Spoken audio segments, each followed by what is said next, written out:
Ito ang Kaalaman Studios. Huwag kalimutang mag-subscribe at pindutin ang notification bell para lagi kang updated sa mga bagong video namin.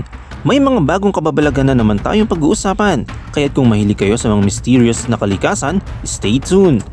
Ngayon, tatalakayin natin ang mga kakaibang lugar sa buong mundo na parang hindi kayang mangyari sa ating planeta.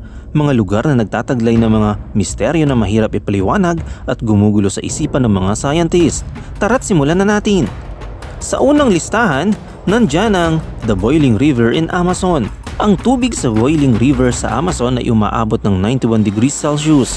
Sobrang init na kaya nitong magluto ng hayop na lumalangoy dito. Ang dahilan kung bakit mainit ang ilog ay isa sa pinakamalaking misteryo ng kalikasan. Sa number 2, The Circles of Namibia. Sa disyertong Namibia, may mga misteryosong bilog sa mga damuhan na hindi lumalago.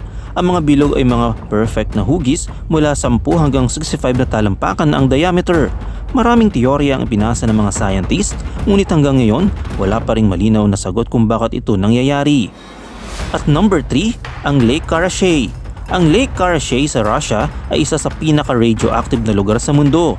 Naging banta ito sa kalusugan ng mga tao at hayop dahil sa sobrang kasamaan ng mga radioactive material na matatagpuan dito. Ang lake ay may kakayahang pumatay ng buhay sa loob lamang ng 1 oras. Isang lugar na dapat iwasan ng lahat. Number 4, The Hum of Taos. Sa Taos, New Mexico, isang hindi maririnig na hum ang nagpapalibot sa buong bayan. Maraming tao ang nagre-report na naririnig nila ito ngunit walang makapagpaliwanag kung saan nanggagaling ang tunog. Isang misteryo na patuloy na hinahanap ng mga siyentipiko. Number 5, Never-ending lightning storm in Venezuela. Sa ibabaw ng Catatumbo River sa Venezuela, may isang bagyo na hindi tumitigil. Ang kidlat ay patuloy na bumabagsak sa tubig tuwing gabi. Sa loob ng 10 oras, sa kabila ng mga teorya, walang nakakaalam kung bakit ito nangyayari.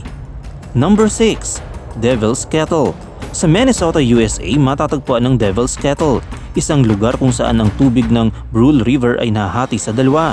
Isang bahagi nito ay dumadaloy patungong Lake Superior, pero ang isa naman ay walang nakakaalam kung saan napupunta. Sinubukan ng mga scientists na maglagay ng pangkulay at mga ping-pong balls para masubaybayan ang tubig. Pero lahat ng ito ay naglaho ng walang bakas. Anong nangyari dito? May alien ba? Parallel universe? O may iba pang pwedeng ipaliwanag? Number 7, Hessdalen Lights. Ang Hessdalen Valley sa Norway, makikita ang mga ilaw na sumasabog sa langit. Red, green, blue. Lahat ng kulay ay kumikislap at hindi malalaman kung saan galing. Ipinagdiriwang na rin ito ng mga residente tuwing gabi. Ngunit ang mga scientist ay nahihirapan pa ring hanapin ang dahilan ng pinomeno na ito. Ano sa tingin mo ang sanhi nito? Isang misteryo na walang sagot.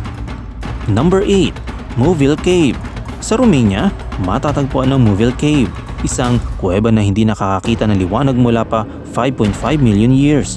Sa loob nito, may kakaibang ecosystem na magtagumpay sa ilalim ng matinding kondisyon ng hangin at tubig na puno ng asupre at nakakalaso ng mga kemikal. Maging ang mga hayop sa loob nito ay nag-e-evolve upang mabuhay sa ganitong kapaligiran. Number 9, The Double Tree of Casurso. Ang Casurso, Italy ay may isang cherry tree na tumutubo sa ibabaw ng mulberry tree. Isang kababalagan na hindi pa kayang ipaliwanag ng mga eksperto. Paano kaya ito nangyari? Isang misteryo ang nagpapakita na hindi pangkaraniwang koneksyon ng kalikasan. At number 10, The Sleeping City of Kalachi. Ang Kalachi, Kazakhstan ay kilala sa isang nakakatakot na epidemya kung saan ang mga tao ay biglang natutulog saan man sila naroroon, pati na sa kalagitnaan ng kalsada. Isang kababalaghan na hindi pa natutukoy ang sanhi.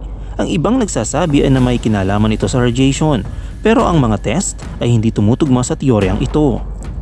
Nakita mo na ba ang kababalaghan na ito?